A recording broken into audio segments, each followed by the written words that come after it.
में अगला सवाल हमारे पास अकोला से आया है और अशोक ने ये जानना चाहा है अंबुजा सीमेंट के बारे में।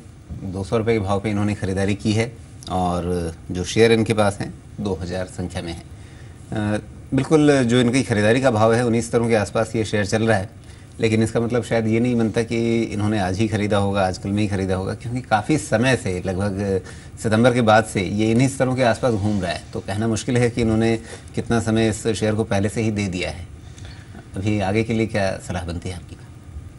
ये जो सेगमेंट है सीमेंट का बहुत बेहतरीन सेगमेंट है और जो बात करते हैं रोटी कपड़ा मकान रिलेटेड स्टॉक्स की, तो इसका जो थीम है डेफिनेटली उससे रिलेटेड है। इंफ्रास्ट्रक्चर के ऊपर भी अगर जो देखा जाए बजट के अंदर गवर्नमेंट ने अराउंड 22% इंक्रीज़ किया है इंफ्रास्ट्रक्चर के अंदर। तो मुझे लगता है कि सीमेंट सेक्टर लॉन्ग टर्म में डेफिनेटली बहुत अच्छा परफॉर्म कर सकता है।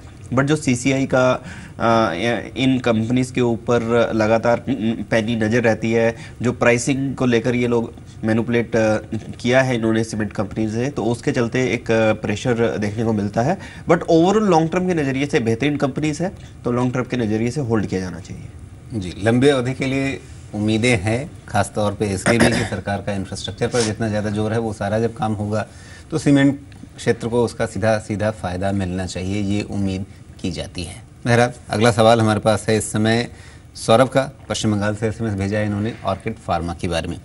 ऑर्किड फार्मा 40 के भाव पे 200 शेयर इनके हाथ में है, इस समय नुकसान में है, लेकिन बहुत बड़ा नुकसान नहीं है।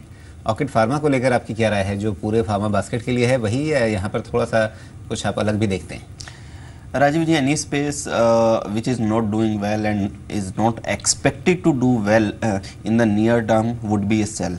सो ऑर्किड फार्मा भी एक इसी तरह की कंपनी है। I think small cap space से बिलोंग करती है, तो even large caps are not performing in the pharma space, तो स्मॉल कैप्स तो डेफिनेटली काफ़ी ज़्यादा अंडर परफॉर्म करेंगे। तो मुझे लगता है कि शायद एक गलत पिक है इनके लिए, यहाँ से काफ़ी पेन देखने को मिल सकता है इस काउंटर के अंदर, तो इसे निकल जाना ही ठीक हो रहेगा। जी, तो अब अगला सवाल हमारे पास आया है जयपुर से धीरज कालरा। धीरज बताइए क्या सवाल है आपका? हेलो जी धीरज, सवाल पूछिए अपना। सर, मेरा सवाल टीसीएस पे है। जी, मुझे सर ये जानना है टीसीएस की जो सर फेस वैल्यू है वो 1 रुपये की है।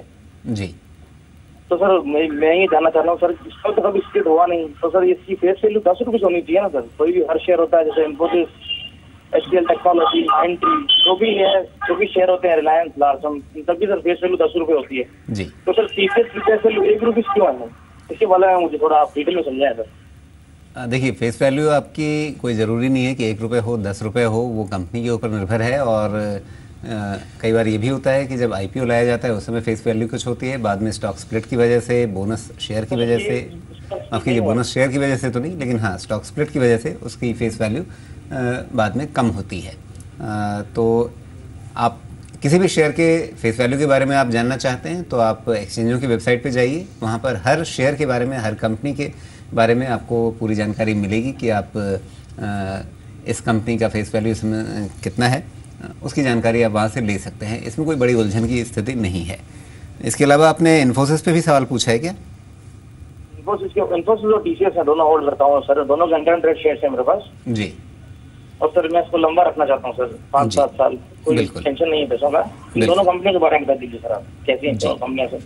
विवेक, अब नतीजों का भी समय आने वाला है, कुछ ही दिनों में नतीजों की बात होने लग जाएगी, अभी नहीं हो रही है, लेकिन शायद ज़्यादा वक्त लगेगा नहीं, हफ्ते 2 हफ्ते में नतीजों के पूर्वानुमान आने शुरू हो जाएंगे।